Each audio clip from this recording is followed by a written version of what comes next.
नवीन घडामोडी पाहण्यासाठी आपल्या बारामती झटका या यूट्यूब चॅनलला सबस्क्राईब करा व बेल आयकॉन दाबा, म्हणजे ताज्या घडामोडी आपणापर्यंत पोहोचतील। महाराष्ट्र राज्याचे ग्रामविकास व पंचायत राज मंत्री नामदार जयकुमार गोरे यांची सोलापूर जिल्ह्याच्या पालकमंत्रीपदी नियुक्ती झाल्याबद्दल व जत विधानसभेचे आमदार गोपीचंद पडळकर यांच्या सत्काराचे आयोजन माळशिरस भाजप शहर व डॉक्टर आप्पासाहेब देशमुख मित्र परिवार यांच्या वतीने माळशिरस येथे आयोजित करण्यात आले होते।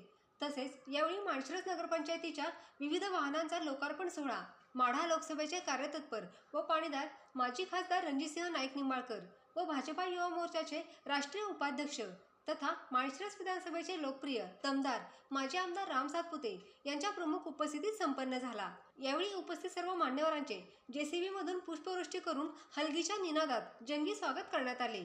यावेळी ग्रामविकास व पंचायत राज मंत्री तथा सोलापूर जिल्ह्याचे पालकमंत्री नामदार जयकुमार गोरे, माढा लोकसभेचे कार्यतत्पर व पाणीदार माजी खासदार रणजितसिंह नाईक निंबाळकर, जत विधानसभा मतदारसंघाचे आमदार गोपीचंद पडळकर, भाजपा युवा मोर्चाचे राष्ट्रीय उपाध्यक्ष तथा माळशिरस विधानसभेचे लोकप्रिय दमदार माजी आमदार राम सातपुते यांच्यासह भारतीय जनता पक्षाचे अनेक पदाधिकारी कार्यकर्ते तसेच मित्र पक्षाचे अनेक पदाधिकारी व कार्यकर्त्यांसह ग्रामस्थ मोठ्या संख्येने उपस्थित होते।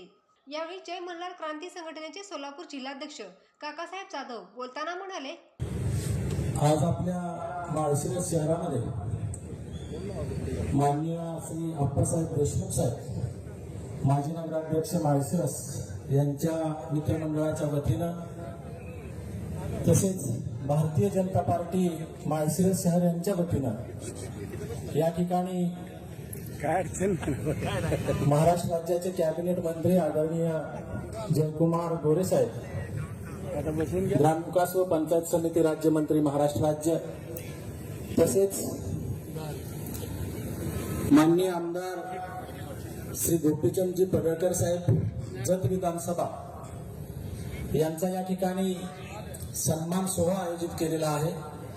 तसेच सन्मान सोहळ्याबरोबर या ठिकाणी माळशिरस नगरपंचायतला जो मोठा निधी उपलब्ध झाला आणि त्या निधीच्या माध्यमातून या ठिकाणी नगरपंचायतसाठी अनेक वाहने खरेदी करण्यात आली। त्याच्यामध्ये अग्निशमन दलाची गाडी असेल, जेसीबी मशीन असेल, मोठे टिपर असतील, ट्रॅक्टर असतील, अशा अनेक वाहनांचं भूमिपूजन करून या ठिकाणी ती वाहनं नगरपंचायतीला या ठिकाणी देण्यात येणार आहेत। या कार्यक्रमाच्या निमित्तानं माढ्याचे माजी लोकप्रिय खासदार आदरणीय रणजितदादा निंबाळकर साहेब उपस्थित राहणार आहेत। तसेच माळशिरसकरांच्या गळ्यातील ताईत माळशिरसकरांचा आवाज माळशिरस विधानसभेचे माजी आमदार आदरणीय रामभाऊ सातपुते साहेब हेही या ठिकाणी उपस्थित राहणार आहेत। फलटणचे आमदार आदरणीय सचिन पाटील साहेब या ठिकाणी उपस्थित राहणार आहेत। भारतीय जनता पार्टीचे सोलापूर जिल्ह्याचे जिल्हाध्यक्ष आदरणीय चेतनसिंह केदार साहेब उपस्थित राहणार आहेत। तसेच माननीय आप्पासाहेब देशमुख, तसेच माळशिरस नगरपंचायतीचे विद्यमान नगराध्यक्ष, उपनगराध्यक्ष, सर्व नगरसेवक, तसेच भारतीय जनता पार्टी आणि त्यांच्या मित्र पक्षांचे या ठिकाणी उपस्थित असणारे सर्व प्रतिष्ठित पदाधिकारी बंधूंनो, आज या ठिकाणी असा एक छानसा कार्यक्रम या ठिकाणी आप्पासाहेब मित्रमंडळाच्या वतीनं आयोजित केलेला आहे आणि माळशिरस नगरपंचायतीनं जे त्यांचं वेगळंपण या ठिकाणी आप्पासाहेबांच्या मार्गदर्शनामध्ये दाखवलेलं आहे, त्याच्या वाहनांचा या ठिकाणी उद्घाटन समारंभ सुद्धा होणार आहे। आपण बघतो या कार्यक्रमाला राज्याचे ग्रामविकास मंत्री तथा आपल्या जिल्ह्याचे पालकमंत्री आदरणीय जयकुमार गोरे साहेब, आपल्या सर्वांचे लाडके जयाभाऊ, तसेच माढ्याचे खासदार आदरणीय रणजितदादा निंबाळकर या ठिकाणी उपस्थित राहणार आहेत आणि या सर्वांच्या उपस्थितीत एक सुंदर कार्यक्रम या ठिकाणी तिथल्या आप्पासाहेब मित्रमंडळानं आयोजित केलेला आहे। या कार्यक्रमामध्ये आपल्या सर्वांचं मी पहिलाच वक्ता असल्यामुळे आपल्या सर्वांचं या ठिकाणी सहर्ष स्वागत करतो। खरं तर या कार्यक्रमामध्ये एक विशेष सत्कार होतोय आमदार गोपीचंद पडळकर साहेबांचा। मला खरं तर या मंचावरून जगच्या मतदारांचे आणि जगच्या जनतेचे आभार मानायचे आहेत की त्यांनी आम्हा सर्वांचा, बहुजनांचा एक बुलंद आवाज महाराष्ट्राच्या विधानसभेमध्ये पाठवला, म्हणून त्यांचे आभार मानायचे आहेत। आणि दुसरे आभार त्यांचे याच्यासाठी मानायचे आहेत की त्यांनी जगच्या विधानसभेतून महाराष्ट्रातल्या प्रस्थापित राजकारण्यांचा कर्दनकाळ सुद्धा विधानसभेमध्ये पाठवलेला आहे. म्हणून जगच्या त्या मतदारांचे आभार या ठिकाणी मला मानायचे आहेत. आपण बघतोय माळशिरस तालुक्यामध्ये सुद्धा मोठ्या प्रमाणामध्ये काम सुरू आहे. आपण लोकसभेची निवडणूक लढलो, आपण विधानसभेची निवडणूक लढलो. आपल्यातलीच काही लोक गद्दार झाले आणि गद्दार झालेल्या लोकांमुळे आपल्याला थोडस अपयश आलं. परंतु येणाऱ्या काळामध्ये अपयश दूर काढण्यासाठी आपल्यातली सगळी लोक आता जीवाचं रान करताना आपल्याला दिसत आहे. रोज वेगवेगळ्या गावामध्ये विकास कामांचा उद्घाटन कार्यक्रम होतोय, उद्घाटन शुभारंभ होतोय. आताच वेळापूरमध्ये 5 कोटीच्या रस्त्याचं उद्घाटन करून आम्ही या ठिकाणी आलेलो आहे. त्याच्यानंतर आता सगळे ते जे आपल्याकडे येणारे प्रमुख अतिथी आहेत, प्रमुख पाहुणे आहेत, मंत्री आहेत, ते सगळे नाट्यपुतेला गेलेले आहेत. नाट्यपुते या ठिकाणी सुद्धा मोठ्या एका डॉक्टर बाबासाहेब आंबेडकरांची उद्या जयंती आहे आणि त्या जयंतीच्या निमित्तानं तिथं मोठी लाईट बसवण्यात आलेली आहे. त्याचं सुद्धा आता उद्घाटन ते करणार आहेत आणि ते उद्घाटन झाल्यानंतरच या ठिकाणी येणार आहे. येणाऱ्या काळामध्ये स्थानिक स्वराज्य संस्थांच्या निवडणुका आहेत. त्याच्यामध्ये जिल्हा परिषद आहेत, पंचायत समिती आहेत, नगर पंचायती आहेत, ग्रामपंचायत आहेत आणि अशा अनेक निवडणुकीला आपल्याला माळशिरसच्या विधानसभा मतदार क्षेत्रामध्ये सामोरं जायचंय. आणि हे सामोरं जात असताना आपण सर्वांनी मोठ्या प्रमाणामध्ये काम करायचंय.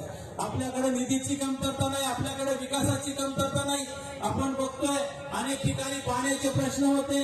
आदरणीय जयभाऊ असतील, आदरणीय रणजितदादा निंबाळकर असतील, आदरणीय रामभाऊ सातपुते साहेब असतील, यांच्या माध्यमातून अनेक ठिकाणचे पाण्याचे प्रश्न आता मिटलेले आहेत. उन्हाळ्यामध्ये लोकांना कधीच बघायला पाणी मिळत नव्हतं, लोकांच्या फक्त डोळ्यामध्येच पाणी असायचं. परंतु आज आपण बघतोय कॅनॉल फुल्ल भरून वाहत आहेत. त्याचं कारण आहे की सगळी मंडळी आपल्या लोकांसाठी, आपल्या शेतकरी बांधवांसाठी मोठ्या प्रमाणामध्ये या तालुक्यामध्ये, या विधानसभेमध्ये, या लोकसभेमध्ये काम करत आहेत. निवडून कदाचित दुसरी लोक गेले असतील, निवडून गेलेल्या लोकांच्या बाबतीमध्ये जर बोलायचं झालं तर त्यांना खरं काय बोलायचं, खोटं काय बोलायचं हे समजतच नाही. काल परवा इथल्या विद्यमान आमदारांचा एक ऑडिओ व्हायरल झाला, माझ्याकडे आला. आमच्या गावातल्या एका व्यक्तीने त्यांना फोन केला की पिकं जळायला लागले, पाणी सोडण्यात यावं. त्यावेळेस त्यांनी सांगितलं की पाणीच नाही तर सोडायचं कुठलं. परंतु त्याच दिवशी संध्याकाळी आदरणीय रामभाऊ सातपुते यांनी प्रयत्न केल्यामुळं आमच्या इथल्या कॅनलला पाणी आलेली लोक आश्चर्यचकित झाली.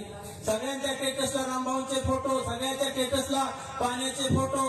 म्हणजे या दुष्काळाच्या काळामध्ये, या भयंकर उन्हाळ्याच्या दिवसामध्ये सुद्धा पाणी आणायची धमक या आमच्या सर्व नेतृत्वामध्ये आणि त्यांनी ते करून दाखवलेलं आहे.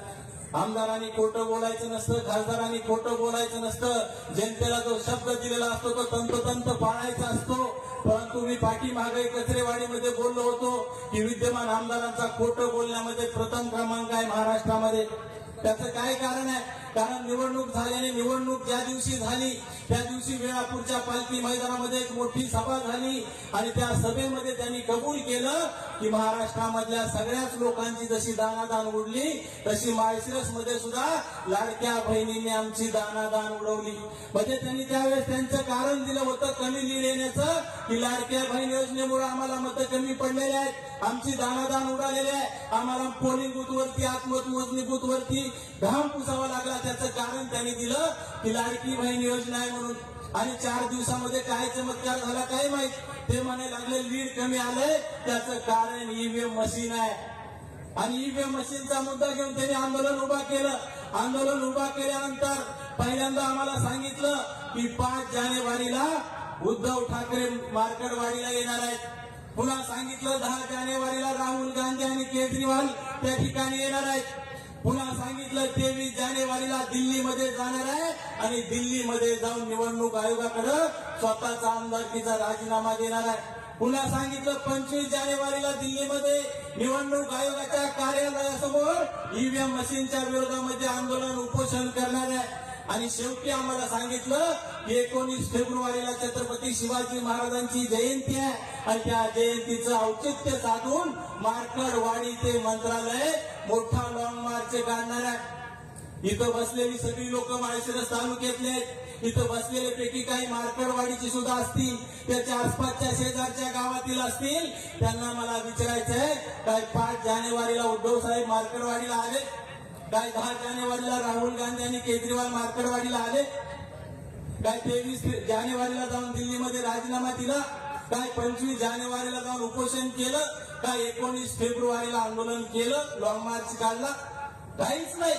म्हणजे आमदारांनी किती खोटं बोलावं हे सगळ्या महाराष्ट्रातल्या आमदारांनी जर बघितलं तर त्यांच्या सुद्धा लक्षात येईल की 288 मध्ये सर्वात जास्त खोटं बोलणारा क्रमांक कुठं असेल तर तो माळशिरसकरांचा आहे, माळशिरसकरांच्या आमदारांचा आहे. म्हणजे हे सुद्धा आपल्यासाठी दुर्दैव आहे की इथल्या लोकांनी ज्यांनी मतं दिली असतील, ज्यांनी निवडून दिलं असेल, त्यांचा सुद्धा हा अपमान आहे की त्यांचं मत आज वाया गेल्यासारखं वाटत आहे. कोणतंही काम होत नाही, कोणता विकासाचा निधी येत नाही, काहीच होत नाही. आणि अशा परिस्थितीमध्ये आमदार मात्र बोलण्यामध्ये पटाईत आहे हे इथल्या जनतेला दिसत आहे. जाऊ द्या, त्यांच्या पद्धतीने ते काम करतील, मग ते आमदार असतील, ते खासदार असतील, काही असेल. परंतु आपली जी लोक आहेत, आपल्या लोकांकडे आज पद नाही, रणजितदादांकडे आज खासदारकी नाही, आपल्या रामभाऊंकडे आज आमदारकी नाही. परंतु ती पद नसताना सुद्धा पदावरती असणाऱ्या माणसापेक्षा 10 पट जास्त ताकदीने काम करत आहेत. हाच आपल्या माळशिरसकरांचा विजय आहे. हाच आपल्या माळशिरसकरांचा विजय याच्यासाठी आहे की माळशिरस तालुक्यातल्या जनतेचं कोणतंच काम अडत नाही. आम्ही कोणतंही काम घेऊन जाऊ द्या, मग ते आरोग्य क्षेत्रातलं असेल, ते शिक्षण क्षेत्रातलं असेल, ते आमच्या शेतकरी बांधवांचं असेल, ते आमच्या युवकांना लागणाऱ्या नोकरीच्या संदर्भात असेल, कोणतंही काम घेऊन जाऊ द्या. आम्ही काम घेऊन गेलो आणि ते झालं नाही असं होतच नाही. आमचं काम 100% होतं. म्हणजे आज आमच्यासाठी विद्यमान खासदार म्हणजे आदरणीय रणजितदादा निंबाळकर आहेत आणि आज आमच्यासाठी विद्यमान आमदार आदरणीय रामभाऊ सातपुते साहेबच आहेत. कारण लोक यांना निवडूनच कशासाठी देतात? काम करण्यासाठी. जरी आज ही लोक पदावरती नाहीत आणि आमची कामं मात्र 100% होत आहेत, याचा अर्थ आमच्यासाठी हेच आमदार आणि खासदार आहे. आज आप्पासाहेब देशमुख साहेबांच्या माध्यमातून माळशिरसच्या या भागामध्ये मोठ्या प्रमाणामध्ये काम होत आहे. अनेक वेळा आप्पासाहेबांचा फोन येतो, माळशिरसला कार्यक्रम आहे या, आम्ही प्रत्येक कार्यक्रमाला येतो आणि कार्यक्रमामध्ये बघतो तर प्रत्येक वेळेस आप्पासाहेबांनी काहीतरी वेगळंपण केलेलं असतं. आज कोणत्याही नगरपंचायतीकडे एवढी वाहनं नाहीत. आताच आप्पासाहेब आम्हाला सांगत होते एवढी वाहनं आहेत आमच्याकडं की नगरपंचायतीकडे वाहनं लावायला जागा नाही. मग काय इथल्या लोकांच्या अडीअडचणी राहतील? उद्या पावसाळा तोंडावरती आहे, पावसाळ्याची पूर्व कामं करण्यासाठी जेसीबी लागतात, ट्रॅक्टर लागतात, टिपर लागतात. ती सगळी वाहनं आप्पासाहेबांनी आधीच आणून ठेवलेली आहेत. म्हणजे भविष्यामध्ये इथल्या लोकांना कितीही मोठा पाऊस आला तर कुठेही अडीअडचणीचा सामना करावा लागणार नाही. कारण ते काम करणारं नेतृत्व माळशिरसकरांनी स्वीकारलेलं आहे आप्पासाहेबांच्या माध्यमातून, आप्पासाहेब मित्रमंडळाच्या माध्यमातून आणि त्यांच्या सहकारी, त्यांचे नगरसेवक, त्यांचे नगराध्यक्ष ही सगळी चांगली कामं करत आहेत. आणि म्हणून माळशिरसकरांच्या जनतेनं, सगळ्या त्या माळशिरस शहरातल्या नगरपंचायत मधल्या जनतेनं आप्पासाहेब आणि त्यांच्या सर्व नगरसेवकांच्या पाठीमागं खंबीरपणे उभं राहिलं पाहिजे.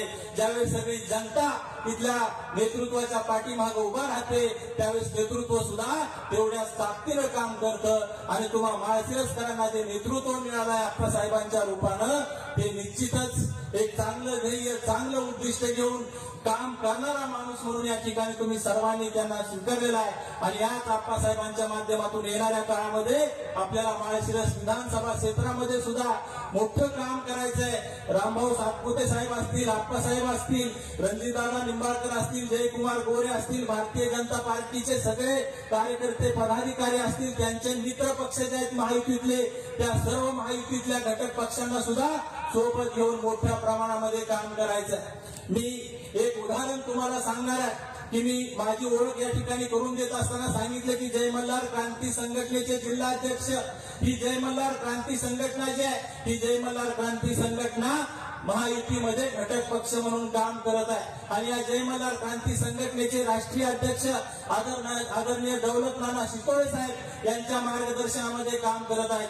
आणि नानांचे आम्हाला सक्त आदेश आहेत वरून की या मतदारसंघामध्ये काम करत असताना रामभाऊ बरोबर काम करायचं, त्यांच्या बरोबर राहायचं, त्यांच्या विचाराचं काम करायचं, पार्टी पक्ष संघटना वाढवण्यासाठी काम करायचं आणि ते काम आम्ही आज या ठिकाणी करत आहे. लोकसभेची निवडणूक असेल, विधानसभेची निवडणूक असेल, महायुतीचा घटक पक्ष म्हणून आम्ही तेवढ्या ताकदीने या विधानसभा क्षेत्रामध्ये काम केलं आणि येणाऱ्या काळामध्ये सुद्धा स्थानिक स्वराज्य संस्थांच्या निवडणुका असतील, विधानसभा असेल, पुढची 29ची लोकसभा असेल, येणाऱ्या सर्व निवडणुकीमध्ये तेवढ्या ताकदीने आम्ही या महायुतीचा घटक पक्ष म्हणून येणाऱ्या काळामध्ये काम करत आहे किंवा करणार सुद्धा आहे. आमचे सुद्धा अनेक प्रश्न या सरकारनं सोडवलेले आहेत. आदरणीय देवेंद्रजी फडणवीस साहेब असतील, एकनाथजी शिंदे असतील, यांच्या पाठीमागचं जे सरकार होतं त्या पाठीमागच्या सरकारमध्ये आद्य क्रांतीवीर राजे उमाजी नाईक यांची शासकीय जयंती करण्यात यावी म्हणून GR सरकारने काढला. उमाजी नाईक नावाचं आर्थिक विकास महामंडळ स्थापन केलं. येणाऱ्या काळामध्ये आमची मागणी आहे की भिवडीला मोठं राष्ट्रीय स्मारक उमाजी नाईकांचं केलं पाहिजे आणि अशा अनेक प्रश्नावरती आम्ही सरकार बरोबर आहे आणि सरकार आमचे प्रश्न सोडवत आहे. आणि खरं तर आमचा समाज आदरणीय गोपीचंद पडळकर साहेबांना दैवताच मानत आहे, कारण महाराष्ट्राच्या विधानसभेमध्ये उमाजी नाईकांच्या नावानं जर कुणी पहिल्यांदा आवाज उठवला असेल तर ते गोपीचंद पडळकर साहेब आहेत. काल परवा सांगलीमध्ये एक मोठी सभा झाली. त्या सांगलीच्या सभेच्या स्टेजवरती सुद्धा गोपीचंद पडळकर साहेबांनी बहिर्जी नाईकांचा एवढा विस्तृत इतिहास सांगितला जो महाराष्ट्रामध्ये कोणालाच माहित नव्हता आणि महाराष्ट्रातल्या आमच्या तमाम 70 लाख रामोशी बांधवांच्या टेटसला आदरणीय गोपीचंद पडळकर साहेबांचं टेटस होतं. म्हणजे सगळी लोक आमच्यासाठी काम करतायत, ही सगळी लोक आपल्या विकासासाठी काम करतायत. म्हणून आपण सर्वांनी या लोकांच्या पाठीमागे खंबीरपणे उभा राहिलं पाहिजे, कारण गेली 70 वर्ष आमचे प्रश्न मिटले नव्हते, गेली 70 वर्ष आमच्या समस्या मिटल्या नव्हत्या. खरं तर तुम्हाला सांगावं असं वाटतंय की देश स्वतंत्र झाला, स्वातंत्र्याचा अमृत महोत्सव झाला आणि अमृत महोत्सव येईपर्यंत 70 वर्ष आमच्या समाजाची लोक वेगवेगळ्या आमदारांना, खासदारांना, मुख्यमंत्र्यांना आणि उपमुख्यमंत्र्यांना निवेदन देत होती की उमाजी नाईकांची शासकीय जयंती झाली पाहिजे. परंतु त्या पाठीमागच्या एकाही मुख्यमंत्र्यांनी, एकाही सरकारने याची दखल घेतली नाही. परंतु जसंही भारतीय जनता पार्टीचं सरकार आलं, या सरकारनं उमाजी नाईकांची शासकीय जयंती केली.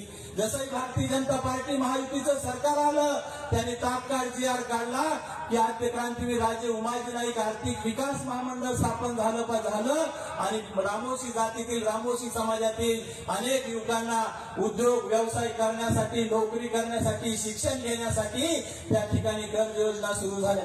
म्हणजे सगळी लोक सरकारमध्ये बसलेली जी लोक आहेत ती आपली लोक आहेत असं वाटतं, कारण या लोकांनी आमच्यासाठी काम केलंय. या लोकांनी छोट्या छोट्या अगदी मायक्रो छोट्या जातींसाठी सुद्धा काम केलंय.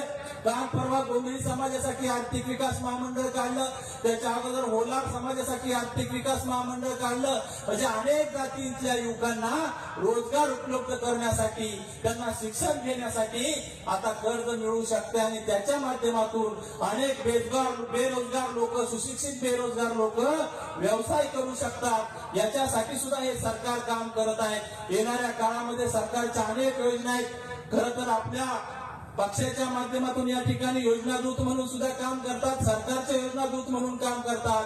परंतु सरकारच्या ज्या छोट्या छोट्या योजना आहेत त्या सर्व योजना आपण लोकांपर्यंत, आपल्या जनतेपर्यंत, आपल्या मतदारापर्यंत पोहोचवण्यासाठी येणाऱ्या काळामध्ये मोठं काम करूया. ही सर्व लोक आपल्याला मार्गदर्शन करणार आहेत. आप्पासाहेब मित्रमंडळ त्यांचे सहकारी मार्गदर्शन करणार आहेत. या सर्वांचं मार्गदर्शन घेऊया आणि मोठ्या प्रमाणामध्ये येणाऱ्या काळामध्ये या विधान क्षेत्रामध्ये काम करूया. एवढंच या ठिकाणी बोलतो आणि या ठिकाणी संयोजकांनी मला बोलण्याची संधी दिली त्याबद्दल संयोजकांचे आभार मानतो आणि थांबतो. धन्यवाद. जय हिंद, जय महाराष्ट्र.